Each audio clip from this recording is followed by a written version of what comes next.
At what point will Spurs be taken seriously as title contenders? Listening to Weekend Sports Breakfast this weekend, Tony Cascarino wasn't having it. He says they will slip up.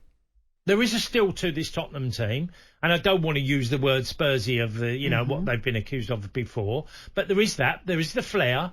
They don't look like a champions team to me. I've seen nearly every game of Spurs this year, and there have been times when I think they are going to drop. They look like they're going to drop points. Best start since 1960. That season they went on to win the double. Very similar to the start they made last season. They're on top of the Premier League for the first time since August last year. Should we be taking them seriously? Why not? Are we judging them on history? Do we need to look at what they are right now rather than reflecting on what they have been? Well, I mean, when you think about what the Postecoglou and what we inherited, this was a Champions League team last season, a squad. Well, they finished 8th. Yeah, they did, but they were still, nonetheless, they had quite a high-calibre squad. I was actually saying last year that I thought maybe now this was a team that could really go places. Certainly the top 4 I thought was a given. If you look at it at the moment, they're not in the League Cup, they're not in Europe, they just have their Premier League games to look at. So that makes them quite a difficult opponent, really, because they can focus on every single game.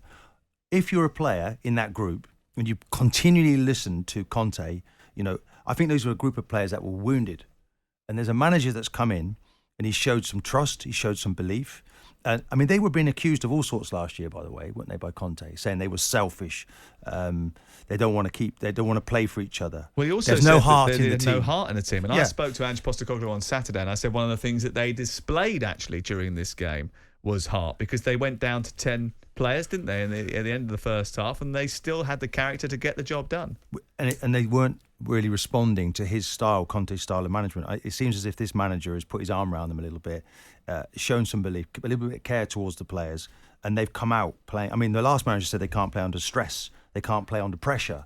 Well, maybe he was creating just a too stressful an environment. Maybe that's something Conte needs to look at. It's worked for him in the past. He accused the owner of, 20 years.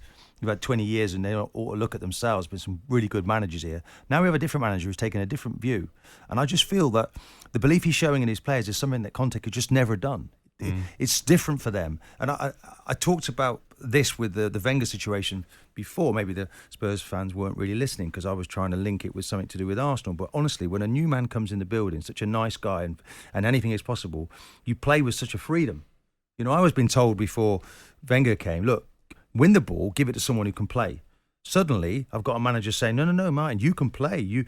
And everything is a possibility. And I see that in their play. Of course, the acquisition of Maddison has been quite inspired. But everybody else has come in and it's like transformed. But should we be surprised, bearing in mind the success that Antonio Conte has had previously, that he couldn't get, which is largely the same group of players? Take Maddison out, put Kane in. Odoji was actually at the club last year, but they'd put him out on loan.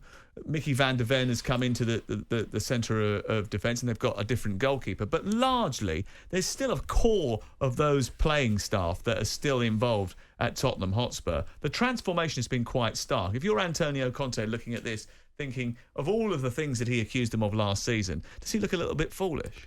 Yeah, I think he does. It certainly hasn't enhanced his CV that, as you say, a lot of Tottenham players who he couldn't get a tune off suddenly have really stepped up to the plate. It wasn't his finest hour on Saturday, but Yves Bissouma, I think, is the ultimate example of that. He was a brilliant player at Brighton. I couldn't understand why he was so poor for Spurs last year, and he's become a key man for Postecoglou. Obviously, Son completely lost confidence and form under Conte as well. He was carrying an injury as well, though, wasn't he, last season? But he's back to somewhere near his best. I think there's probably actually still more to come from Son. So I think it has been a remarkable transformation in a relatively short space of time. And I think part of the reason for that, actually, and we gave them a bit of stick about how long it took to recruit Ange Postecoglou, but it looks like Tottenham have got that appointment right. They wanted a manager to play the free-flowing football the fans wanted. They wanted somebody to bring the belief back.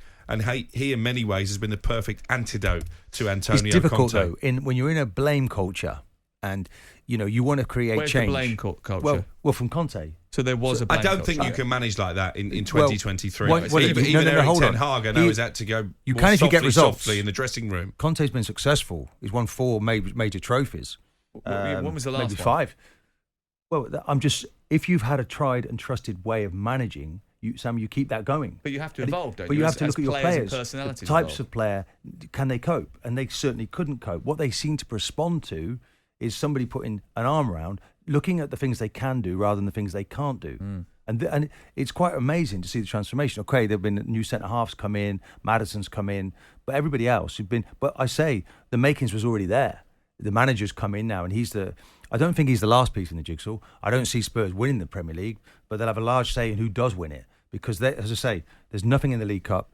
It'd be interesting to see how they do in the FA Cup, but they can just concentrate now from week to week, and it's a great week, isn't it? He's full of confidence. Pochettino-like character, isn't he, Postecoglou? You can see that the similarities, and obviously the success that Daniel Levy has had, and he's made more bad appointments than good in his tenure, largely came under Pochettino. Still no trophy, though. No, 20 years. And he will say, actually, that maybe he got blinkered by how desperate the fans were to win a trophy, that he came away from the blueprint of Pochettino and he went for people like Mourinho and Conte because he thought they were tried and trusted. He thought their methods would deliver silverware. And they didn't. I think he just got lucky. I don't think he realised how good this manager really was until he got him through the door. And I think now he needs to embrace him and hang on to him. It wasn't because he's 20 transformed years. this club. It's 15 years since they We won said the a League proper Cup. trophy, didn't we? 2008, they won the League Cup. You count in the League Cup now? Yeah, I'm counting the League Cup. Fine, that's fine. Don't be snobby about it. They Just want to because win a you've won Premier League, don't they? League. Listen, leave it alone. I'm not being snobby. I can't believe it. Did you win the League Cup? Didn't manage it, no. Did you win the Didn't play in those Champions games. League? So are we got saying to a that you weren't good quarter-final. enough because you didn't win the Got to a Champions quarter-final. League? It's Okay. ridiculous. Got to You a can't UEFA have Cup go- final. Got to a you Cup can't Winners' have a Cup go at final. Got to a Tottenham for Super not Cup winning a final. Trophy. Out of order. Played in all the finals except for the Champions League. It's outrageous. By the way, do you know how I think he's created a brilliant culture, Ange Postecoglou. I was outside the dressing room for about half an hour. Right? You love this. And have you got the song? Right. So this is they were playing. This is about you now. In the dressing room. Right. This is brilliant. Right. They were playing Islands in the Stream by Dolly Parton at about 500 decibels. Now, if anybody had told me that Tottenham were going to have a party in the dressing room after beating Luton, I would never have guessed they were playing Islands in the Stream by Dolly Parton and Kenny Rogers. Would you? Well, we used to play the music before the game. We'd almost have a party before the match. But when you celebrate, how did you celebrate? Did you celebrate with Dolly Parton? No, not really. But we certainly the Were you music working 9 till 5? music played a large part of our success. Did it? Yes. Whenever we approached Highbury, DJ simply the Otzi, best. Tina baby, Turner, that was on as Tina well. Turner pumping out as we Tina approached Turner. as we approached the ground. Yeah. Yes, simply the best. And we believe you me, we felt we were the best. Did you? It was in our minds. Yes. We didn't win a A League little bit Cup, of Michael though, did you? Jackson before the game. Bit of Michael Jackson before the game. Okay. Yeah. It's interesting. You felt like you were the best, but you don't want this Arsenal team to feel like they're the best. They have to You want feel them it. to They stay have to humble. feel it. But we're working in the media now, so you have to quell this. People like yourselves, young journalists, trying to get more seasoned journalists to say things that we might regret. I think it's the case. It's a long race. It's a long season. I'm glad he's described us as young journalists, to be don't tell honest. him the Laurel truth, and it's Hardy, okay. exactly. Yeah. I did speak to Ange about the music choice afterwards. I said to him, do you have control of this? He said, what are you trying to say, mate? I said, well, it's more your generation than theirs. And he went, yeah, fair play.